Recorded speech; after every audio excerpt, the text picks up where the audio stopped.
গেলাম।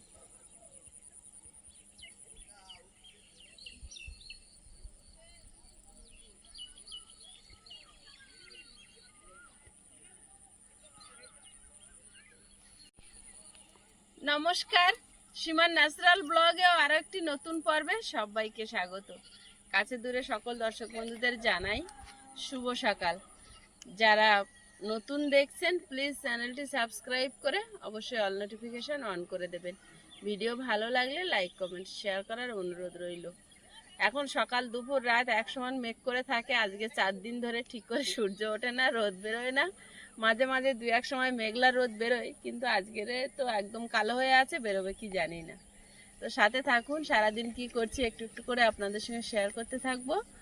আর ভিডিও ভালো লাগলে লাইক কমেন্ট শেয়ার করার অনুরোধ রইল। নতুন বন্ধুরা প্লিজ চ্যানেলটি সাবস্ক্রাইব করে অবশ্যই অল নোটিফিকেশন অন করে দেবেন।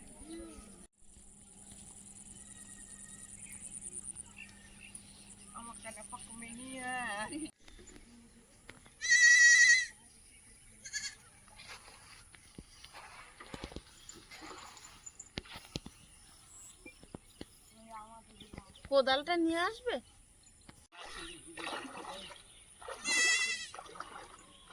প্যান নিচের দিকে ভাঁজ করে দাও। অত মাঝখানতে যেও না, পুকুরে পড়ে যাবে।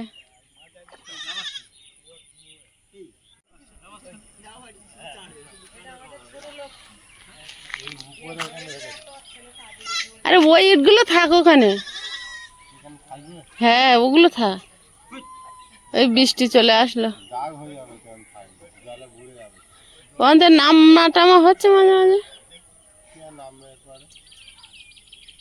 তা তুলে দাও। আমি মনে করছি তাগাড়ের ইট তোলার কথা বলছো।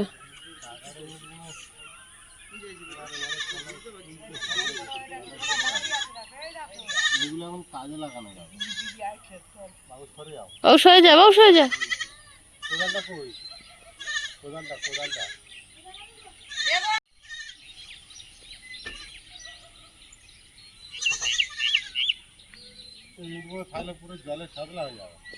তুলে দাও। না তো এখন কাজ করে নিতে পারবো, উপরে কাজ কবে হবে কি জানি।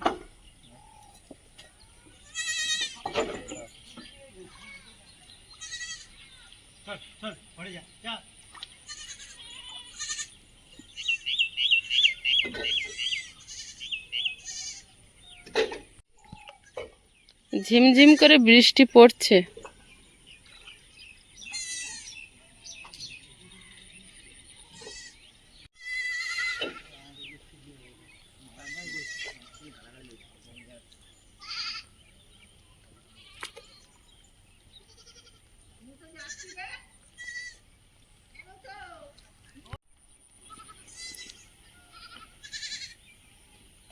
তো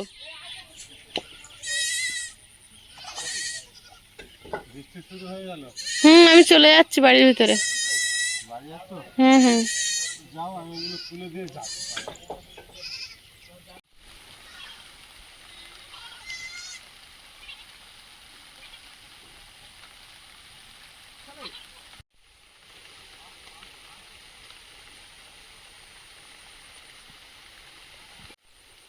ঝিমঝিম করে হচ্ছে বৃষ্টিটা। আয়ুষ আগেই চলে এসছে, তুমি তো ভিজে গেলে।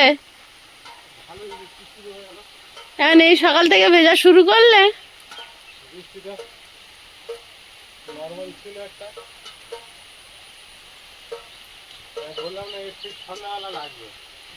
আর এই বৃষ্টি আর থামবে বলেও মনে হচ্ছে না, থামবে বলেও মনে হচ্ছে না। ঝড় বৃষ্টির আবহাওয়াটা কতটা কি জানা তো নেই। ছুটতে লাগো, গায়ে বৃষ্টি লাগার মতন না। ওরা বৃষ্টি পছন্দ করে না। কি বৃষ্টি হওয়া হচ্ছে।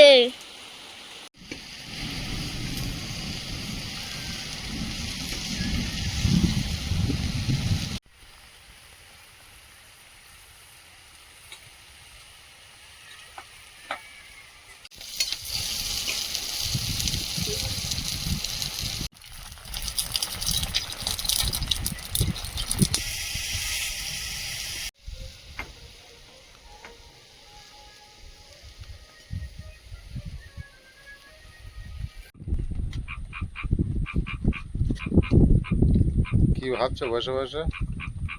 ভাবছি সকালে যখন ভিডিও শুরু করেছিলাম তখন বৃষ্টি হচ্ছিল, দুপুরবেলা রান্না করলাম, খাওয়া দাওয়া করলাম, ওই সময়টা বৃষ্টি হয়নি, তবে ওয়েদারটা ঠিক এখন যেমন তেমন হয়ে আছে। আর এখন কিন্তু 5:30 বেজে গেছে, তো আর সারাদিন ব্লগ ভিডিও করা হয়নি। এই টিপটিপে বৃষ্টি হচ্ছে সারাক্ষণ, কোথায় কি করব বুঝতে পারছিলাম না। আর আপনারা অনেকেই কমেন্ট করছেন যে ঘর প্লাস্টার হয়নি, অ্যাসবেস্টার তোলা হয়নি, এক্ষুনি দরজা লাগানোর কথা কেন ভাবছেন। তো আমরা একটু সমস্যার মধ্যে আছি বলে এই মুহূর্তে অ্যাসবেস্টারটা তুলতে পারছি না। আর এই যে ঘরটাতে আমরা থাকি, এই ঘরটাতে থাকি ঠিকই, কিন্তু মনে একটা ভয় কাজ করে। আর এই যে সবসময় খবরে বলছে এই এই 3 রাজ্যে তছনছ হবে, এই রাজ্যে যে ঝড় বৃষ্টি হবে, এই রাজ্যে ঘূর্ণিঝড় হবে।